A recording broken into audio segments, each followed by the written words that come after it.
Roma pasal 1 ayatnya yang ke-17. Roma pasal 1 ayatnya yang ke-17, demikian firman Tuhan. Sebab di dalamnya nyata kebenaran Allah yang bertolak dari iman dan memimpin kepada iman, seperti ada tertulis, orang benar akan hidup oleh iman. Orang benar akan hidup oleh iman. Keywordnya adalah benar. Kalau orang yang hidupnya hanya mengandalkan kepikirannya, mengandalkan logikanya saja, maka akan bertolak belakang dengan Tuhan. Apa yang dipikirkan, apa yang dirancangkan, semuanya untuk kepentingan pribadi.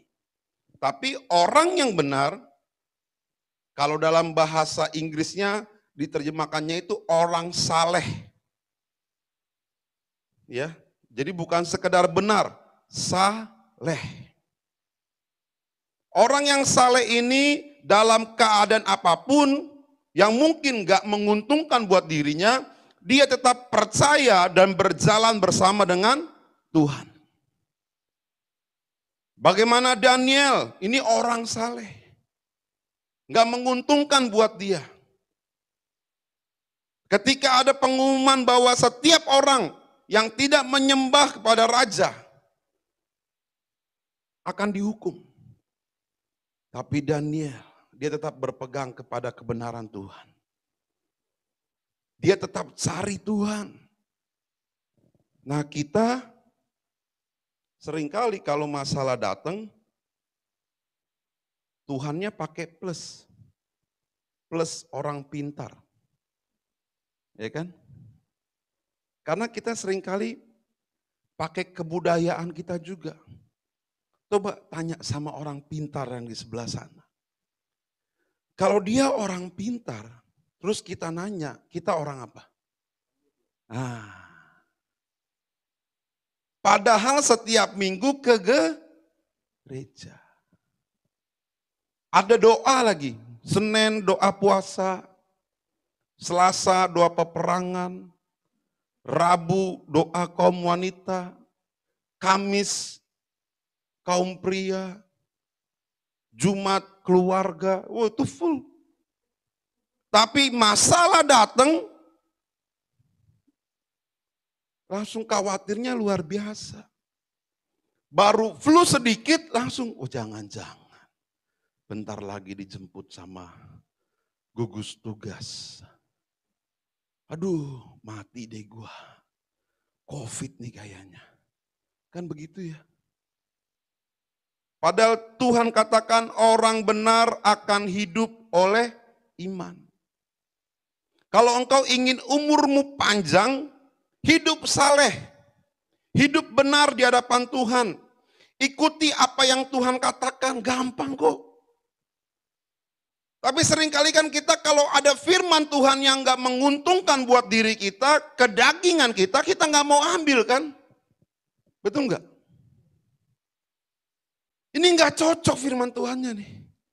Masa saya gak boleh begini? Apalagi kalau udah baca Efesus 5. Ya kan? Yang baru nikah, belajar. Hendaklah istri-istri tunduk pada suami. Apaan Pak? Tunduk sama suami ya. Suami kayak begini Pak. Masa di kita kasih hormat Pak? Itu firman Tuhan. Tuhan gak bilang kalau suamimu punya gaji 20 juta satu hari. Bukan sebulan. 20 juta satu hari baru engkau tunduk dan hormat pada suamimu. Ada dibilang Alkitab begitu? Gak ada. Dulu ditanya sama orang tua, benar yakin mau nikah sama dia? Benar Pak, ini sudah soulmate. Ini sudah belahan jiwa Pak, setengah jiwaku. Kalau tidak menikah dengan dia Pak, setengah jiwaku hilang dengan dia. Sebulan masih I love you forever and ever. No. I love you more. 2 bulan, I love you. Yang istrinya sambil nyanyi, I love you, I love you, I love you, I love you, gitu kan. 3 bulan, I love you, udah standar. I love you juga. 4 bulan, ini piring kok gak dicuci sih? Itu baru 4 bulan.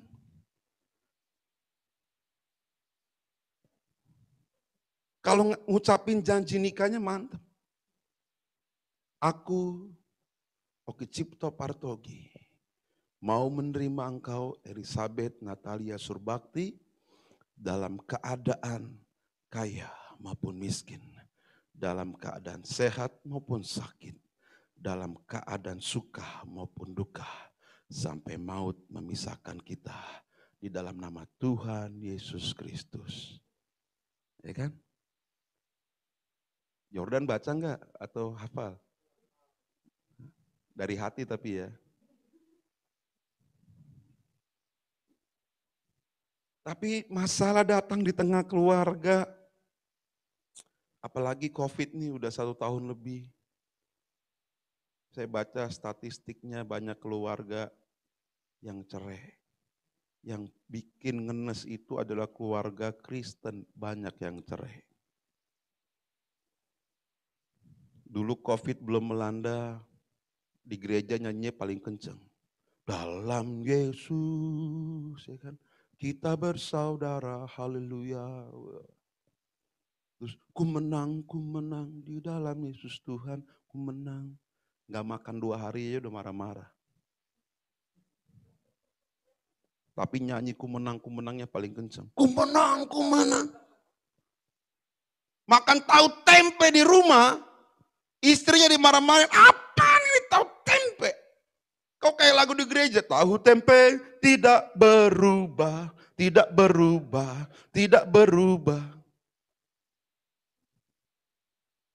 Aduh, gara-gara makanan ditalak istrinya. Ngeri ya. Apalagi orang Batak, Tionghoa, 11-12 lah kalau soal makanan. Apalagi saya ini terlahir di keluarga kerajaan Lapo. Ya. Opung saya dulu itu punya pemotongan B1 dan B2 di daerah Cawang, Cililitan. Lalu punya Lapo di Cawang, punya Lapo juga di Cililitan, di seberang PGC itu. Lalu mama saya buka Lapo juga di Tanjung Priuk, di terminalnya. Lalu buka Lapo di di daerah Peninggaran, Kebayoran Lama. Bayangin, bangun pagi dari tempat tidur udah nyium aroma-aroma panggang. Ke sekolah nyomot panggang. Sarapan sop B2, ya kan? Pas nikah, hari pertama, hari kedua masih diservis dengan baik. Masih ada menu daging. Minggu kedua, tahu tempe. Dalam hati Tuhan Yesus, cobaan apa yang kau berikan padaku? Bayangin tahu tempe dibilang cobaan. Tapi saya belajar menikmati dan mengucap syukur atas makanan. Amin. Kalau dalam keadaan baik-baik saja sih nyanyinya enak, mengucap syukur dalam segala hal enak Bapak Ibu. Tapi kalau suamimu di PHK,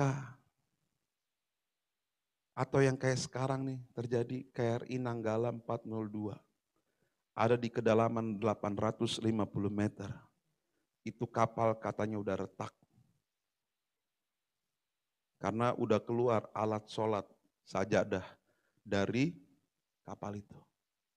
Itu istrinya, mak bapaknya, anak-anaknya, kita bilang sabar ya, kita bisa diambil golok Bapak Ibu. Sabar lagi kau bilang. Suamiku, anakku ada di kedalaman 850 meter. Kalau masih bisa dilihat masih enak Pak jasadnya. Ini enggak tahu itu dia hidup atau enggak. Apa sih kesusahan yang kita hadapi hari ini? Sampai engkau bisa menduakan Tuhan dan melupakan segala kebaikan Tuhan. Kalau orang yang mau berjalan dengan iman, melangkah dengan iman, yang pertama yang harus kita lakukan adalah intim dengan Tuhan. Intimate with God. Orang yang melangkah dengan Tuhan, orang yang mau hidup benar, hidup saleh dengan Tuhan, dia intim dengan Tuhannya. Dia melekat dengan Tuhan. Seperti pujian ini, jiwaku merindukanmu, ya Allah yang hidup. Jiwaku haus kepadamu. Begitu. Engkau harus melekat dengan Tuhan. Supaya apa? Ketika masalah datang, engkau tidak pernah melupakan kebaikan Tuhan.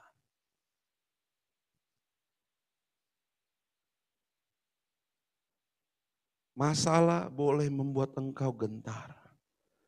Tapi masalah jangan membuat engkau melupakan kebaikan Tuhan. Orang yang intim dengan Tuhan, hidupnya akan kuat. Hidupnya akan mampu mengucap syukur di dalam segala hal, dalam segala kondisi kehidupannya. Ada yang sudah pernah mengalami tragedi seperti Ayub di sini? Saya yakin 1/10-nya enggak ada yang pernah mengalami tragedi seperti Ayub. Jadi kalau kita berseru sama Tuhan, Tuhan berat banget kayaknya ini pergumulan hidup saya.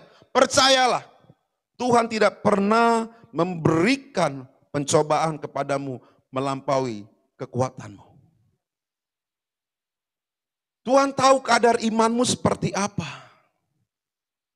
Kalau masalah datang, engkau harus melekat, semakin melekat dengan Tuhan. Pemimpin-pemimpin gereja, apalagi gembala-gembala sidang, itu tahu mana jemaat yang datang kalau lagi susah. Mana jemaat yang tetap setia walaupun dalam keadaan baik, dalam keadaan susah, dalam keadaan lagi sukses, tetap datang dia. Mana anak-anak muda yang lagi galau kalau lagi putus baru datang ke gereja. Datang sama gembalanya, Bu, doakan saya. Ternyata saya salah pilih, Bu. Benar yang Ibu bilang. Dia hanya mempermainkan hatiku saja, Bu. Tapi kan ini bukan taman bermain, Bu, hati saya, Bu. Ini hati, Bu. Udah dikasih tahu. Kalau anak muda lagi falling in love, dunia milik berdua. Yang lain numpang. Udah dikasih tahu, jangan ya. Ini loh ada. Apalagi kalau cewek-cewek sekarang senangnya yang bad boy ya. Kalau agak nakal gimana begitu kayaknya bikin gemoy aja. Cewek-cewek sekarang kan gak suka yang pakai celana bahan gitu kan. Pakai batik kayak begini. Pokoknya kaos, kalau bisa celana yang robeknya 90% gitu kan. Kayaknya lihatnya, abang inilah. Pujaan hati banget. Apalagi kalau yang pria, kalau pria beda. Pria itu senang wanita yang wangi. Rambutnya panjang sebegini. Ya kan? Kalau bisa PNS lah. Biar apa? Biar aman kehidupan prianya. Itu kalau udah ada pria yang begitu, wanita-wanita tinggalin aja udah. Ya. Jadi benalu pria kayak begitu. Nah, masalah ada sama kita, membuat kita itu harusnya melekat dengan Tuhan. Ada satu ilustrasi, ketika monyet naik ke atas pohon kelapa, dan ada angin besar datang, dia berpelukan dengan kuat di sana. Sampai angin itu reda dan lewat. Dia tetap kuat ada di sana. Dia berpegangan. Lalu dia ambil itu buah kelapanya dan dia nikmati di bawah. Lalu dia naik lagi sampai dia di atas. Yang datang bukan angin ribut. Angin apa? Angin sepoi-sepoi. Enak dia. Wah, mantap kali, Pak. Masih pegangan. Yang kanan udah mulai lepas. Mata kriep-kriep. Dua-dua lepas. Kakinya belum. Makin begini. Pas dia sadar, buah, jatuh. Ingat, orang percaya seringkali jatuh, seringkali terjerembab ketika keadaanmu mulai ada di atas. Kalau angin yang ribut, angin yang kencang, engkau akan berseru sama Tuhan. Tuhan, Tuhan, pegang tanganku. Kan begitu. Kalau udah sukses, Tuhan, siapa Tuhan? Udah lupa. Ke gereja lah, ke gereja. Emang yang bikin sukses gereja? Enggak lah. Ini yang bikin sukses sampai berdarah-darah, bukan Tuhan. Lupa. Dulu datang ke pendeta, Pak Pendeta, tolong doakan saya, Bu. Tolong doakan saya. Biar saya naik jabatan. Biar saya bisa jadi manajer area. Biar saya bisa manajer operasional wilayah. Didoakan, jadi. Sibuk. Dulu mobilnya Calya. Naik. Fortuner. Shocknya minta ampun. Shock. Jadi ini di atasnya sok. Shock. Jalan juga dengan ngeliat ke bawah begini. Dulu Calya ya kan. Kalau datang hujan bunyi. Gitu. Kalau pakai Fortuner hujan. Apa itu hujan? Ya kan di jalan tol. Kalau dulu Calya ada Fortuner lewat goyang-goyang dia. Kalau Fortuner puncak. Wah mantep. Kalau Calya agak begini, matiin AC, buka dulu ya kan, cap gitu. Aduh, ya udah lupa. Gak melekat lagi sama Tuhan. Lalu ketika Tuhan ajar dia dan Tuhan ambil, datang ke gereja sambil nunduk. Duduknya di pojokan begitu. Biasanya orang yang penuh masalah itu duduknya di pojokan. Ya, coba lihat aja. Datang telat, terus duduknya pojokan, celingak-celinguk. Itu punya masalah udah. Datengin aja. Langsung bilang begini, ada apa Bu? Sepertinya Ibu punya masalah. Iya Pak. Suami saya udah 5 kali lebaran, 6 kali Natalan gak pulang-pulang. Itu begitu. Kalau orang punya masalah tuh gak tenang. Di gereja nyanyinya udah mantep ya kan. Dia seperti tersesat. Rohnya tersesat. Kenapa gak melekat sama Tuhan? Ibrani 11 ayat 6 berkata demikian. Tetapi tanpa iman tidak mungkin orang berkenan kepada Allah. Sebab barang siapa berpaling kepada Allah, ia harus percaya bahwa Allah ada dan bahwa Allah memberi upah kepada orang yang sungguh-sungguh mencari Dia. Ada upah yang Tuhan beri. Nah ini kalau udah bagian upah, tuh orang Kristen langsung tring. Duit nih berarti ini upah. Aduh. Upah itu bukan duit, upah itu bukan materi. Tapi apa? Upahnya engkau akan Tuhan berikan kemampuan untuk melewati setiap tantangan. Tuhan akan meningkatkan imanmu. Kualitas imannya bukan lagi kaleng-kaleng. Yang kedua, bagaimana kita bisa melangkah dengan iman? Orang yang melangkah dengan iman, ini orang yang mature, dewasa. Bukan orang yang mudah terombang-ambingkan oleh berbagai macam pencobaan. Orang yang melangkah dengan iman, orang yang dewasa. Orang yang kalau dengar firman Tuhan, keras dan menampar rohnya, itu tetap bisa berkata, Tuhan terima kasih. Tapi kalau orang yang masih rohaninya anak-anak, dengar firman Tuhan yang keras, minggu depan dia bilang begini sama gembalanya, mohon maaf Bu Gembala, sepertinya saya salah gereja. Gak cocok sama hati ini Bu Gembala. Apalagi yang kemarin tuh khotbahnya. Nadanya tinggi terus. Saya dibikin kaget-kaget. Padahal lagi mau menikmati suasana di gereja. Kan di rumah saya nggak ada AC. Baru mau begini, udah dahsyat. Saya kaget, Bu. Orang yang mau melangkah dengan iman, dia orang yang dewasa.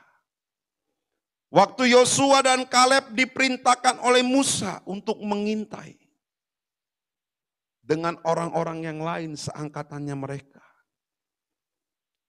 Dan yang lain berkata, aduh besar-besar orangnya, kita pasti kalah. Ini imannya iman anak-anak.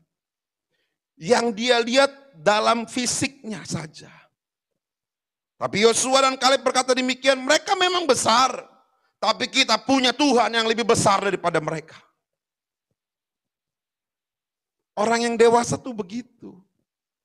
Rohnya tuh udah kuat, udah mapan. Bukan roh yang main-main lagi. Bukan roh yang kalau masuk angin itu gak ke gereja. Kalau hujan gerimis, dia bisa berkata puji Tuhan. Pucuk dicinta ulam tiba. Ada alasan sama Bu Gembala. Bu, hujan gak bisa datang ibadah. Mohon maaf ya. Tapi gereja sekarang udah canggih. Dikasih linknya, Zoom. Gak ada alasan lagi. Ya kan, paling alasannya apa klasik? Gak ada kuota. Alasannya klasik. Tapi nonton film Korea bisa. Berjilid-jilid lagi. Tapi kalau nyalain Zoom begini kayaknya aduh. Jemaat langsung matiin video kameranya. Alasannya apa? Bu, demi penghematan kuota ya. Padahal mah dia entah kemana, lagi udah di pasar, udah beli pisang, wah belanja. Itu cuma dinyalain aja begitu. Namanya, ya kan? Terpampang. Yang penting absen di situ.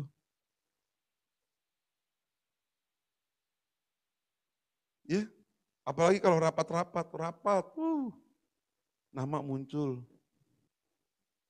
Emang zaman canggih sekarang bisa lah. Ada yang lebih canggih lagi, nama muncul. Dianya ada, tapi dia bukan di situ. Karena udah video, cuma gini-gini doang. Gitu videonya durasinya 5 menit, bayangin. Dianya entah kemana, canggih kan. Aduh. Orang yang dewasa tuh dia punya komitmen yang jelas dengan Tuhan. Dia punya kesungguhan yang jelas dengan Tuhan. Nggak gampang dimain-mainin. Orang dewasa kan begitu ya. Nah butuh kedewasaan juga. Waktu Yordan melamar Priska. Kalau nggak dewasa mah, Priska mungkin nanya. Mau dibawa kemana hubungan kita? Ya kan? Udah berabad-abad. Ku menunggu lamaranmu. Tapi sepertinya engkau bukan pria dewasa. Pria dewasa itu bisa memutuskan mana yang tepat buat dia. Orang yang dewasa rohaninya juga begitu. Dia pasti bertanya dulu sama Tuhan. Tuhan, ini udah benar belum ya? Orang yang dewasa doanya bukan begini. Ya. Orang dewasa itu berdoa sampai engkau dengar apa yang Tuhan ingin engkau kerjakan dalam hidupmu. Bukan doanya supaya Tuhan dengar doaku. Enggak. Tapi orang yang dewasa berdoa sampai engkau, sampai aku, sampai Bapak Ibu Saudara mendengar apa yang Tuhan ingin kerjakan dalam kehidupanmu. Jadi bukan lagi doanya minta-minta. Kayak lagunya Doraemon. Tahu lagu Doraemon? Aku ingin begini, aku ingin begitu. Semua. Kan begitu kan? Nobita kan kalau ada masalah, Doraemon, aku mau ini. Ah itu, orang-orang yang rohaninya kecil, masih gemoy, ya kan? Itu kayak Nobita, punya masalah baru datang sama Doraemon. Kalau lagi nggak ada masalah nyari Doraemon, nggak nyari Doraemon dia. Kalau udah kepentok, ketemu Giant, baru Doraemon, tolong Doraemon. Itu kan, itu gambaran kerohanian orang Kristen yang masih kerdil imannya.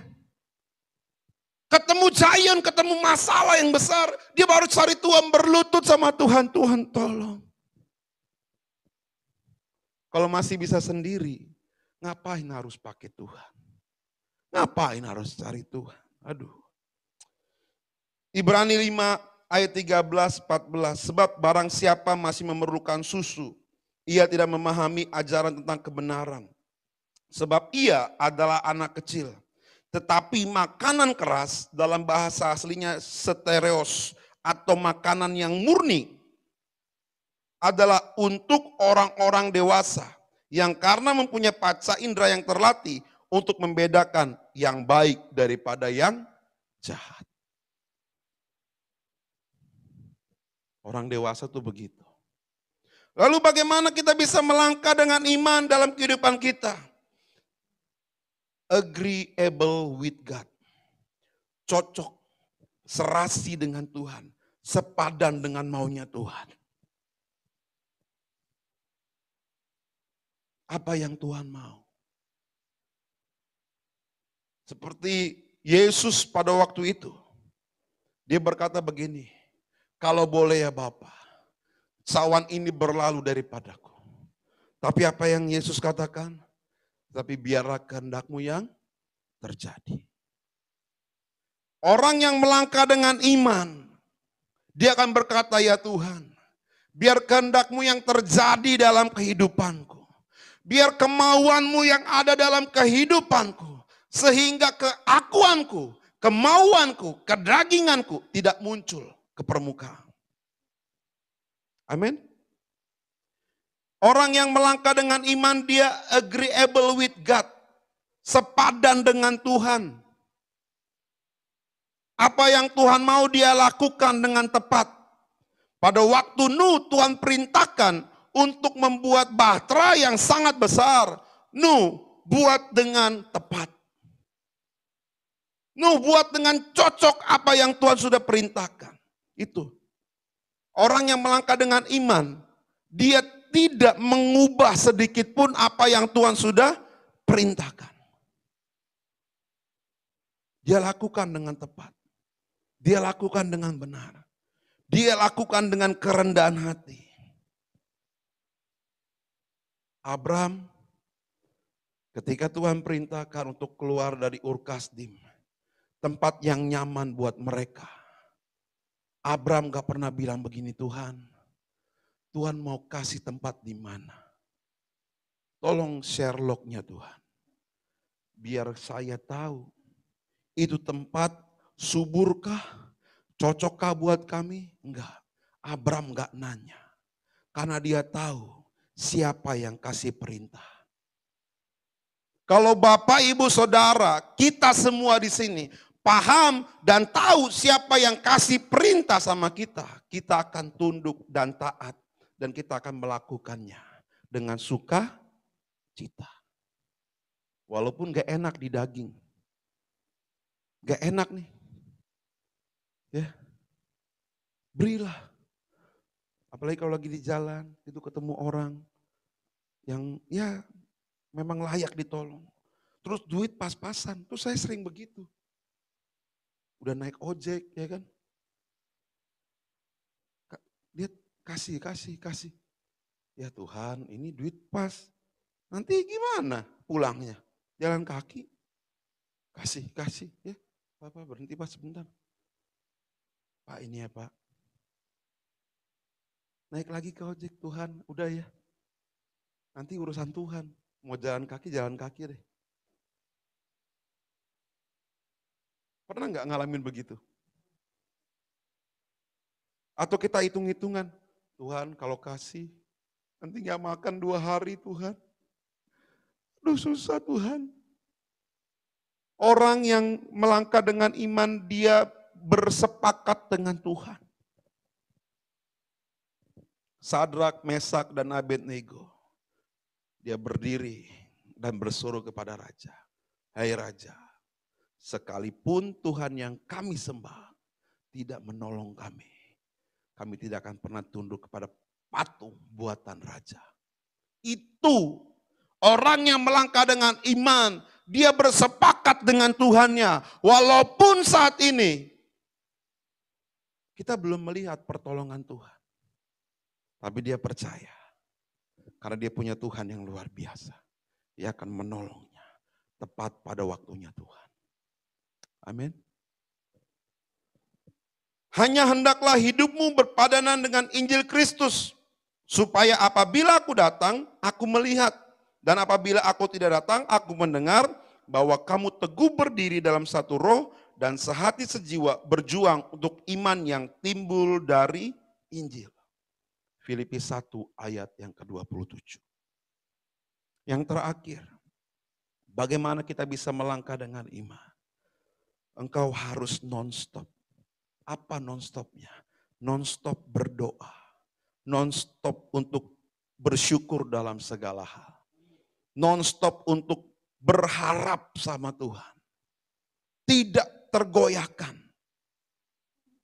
Jangan tempo-tempo. Kalau engkau sudah bersepakat tadi dan engkau sudah berkomitmen mau hidup saleh dengan Tuhan, engkau harus terus kerjakan. Sampai nanti engkau dipanggil pulang oleh Tuhan. Jangan. Berdoa terus sampai terjadi perubahan. Kalau bahasa Inggrisnya, pray until something happen. Berdoa sampai segala sesuatunya Tuhan ubahkan. Kalau engkau saat ini bergumul untuk suamimu, engkau sudah berdoa 2 minggu buat suamimu. Suamimu gak berubah-berubah dan kau bilang Tuhan, kayaknya cukup berdoanya. Udah 2 minggu Tuhan berdoa. Gak ada perubahan, kayaknya sia-sia berdoa sama Tuhan. Halo. Sarah nunggu anaknya Ishak. Berapa tahun? Ada yang tahu berapa tahun? Nanti cari di Google. Ya. Yusuf dari mimpi yang Tuhan berikan sampai jadi orang yang paling penting di Mesir. 13 tahun menantinya. Ya kita baru doa 2 hari, langsung hopeless. Tuhan udahlah, cukuplah berdoanya. Berdoa mulu gak ada perubahan Tuhan. Tuhan aku udah berdoa 2 bulan nih, gak kerja-kerja. Ini udah 1 bulan setengah. Gak kerja Tuhan. Tapi kok gak ada jawaban dari Tuhan.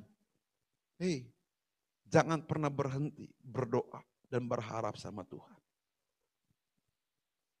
Orang yang melangkah dengan iman, dia percaya bahwa Tuhan pasti tolong. Amin. Tuhan pasti berikan jawabannya menurut waktunya Tuhan. Jadi, biar keempat hal ini, ya, intimate with God, mature, jadilah dewasa dalam rohanimu. Engkau agreeable with God, berpadanan dengan Tuhan, bersepakat dengan Tuhan. Dan yang terakhir engkau terus berpengharapan, terus berdoa non-stop. Jangan pernah berhenti. Jangan pernah katakan, Tuhan kayaknya udah cukup lah aku berpengharapan sama Tuhan. Udah 5 tahun aku nunggu Tuhan, tapi nggak terjadi apapun. Tetap berpengharapan sama Tuhan. Biar kita bisa berkata begini, ku mau cinta Yesus selamanya. Ku mau cinta Yesus, apapun yang terjadi, ku tetap cinta Yesus. Meskipun badai datang dalam kehidupan kita, kita tetap berkata bahwa Tuhan Yesus baik.